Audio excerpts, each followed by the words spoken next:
तो देखी एगो सावन के हम बहुत सुहावन एगो हम कजरी गीत गावतनी।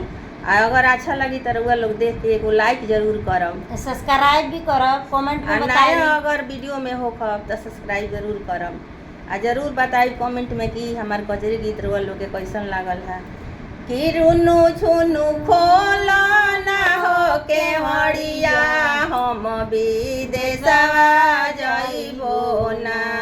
रुनु झुनु खोला ना हो केवड़िया हम विदेशवा जइबो ना। जब तुहू ए राजा विदेशवा जइबो ना। जब तुहू ए राजा विदेशवा जइबो ना। कि हमारा भैया के हो बोला द हम नैहरवा जइबो ना। कि हमारा भैया के हो बोला द हम नैहरवा जइबो ना।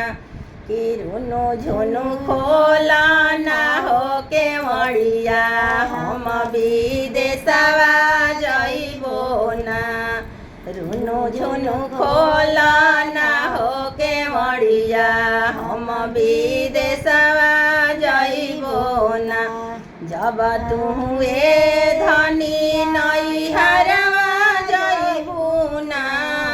जब तुहू ए धनी नैहरवा जइबू ना। कि जतना लागल बाहो रुपैया ओतना दे के जइहना। जे जतना लागल बाहो रुपैया ओतना दे के जइहना। जब तुहू ए राजा रुपैया लेबना। जब तुहू ए राजा रुपैया लेबना।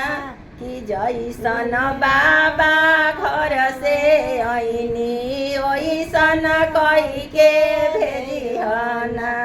कि जैसन बाबा घर से ऐनी ओइसन कही के भेजिहना। कि रुनु झुनु खोला ना हो केवड़िया हम विदेशवा जइबो ना।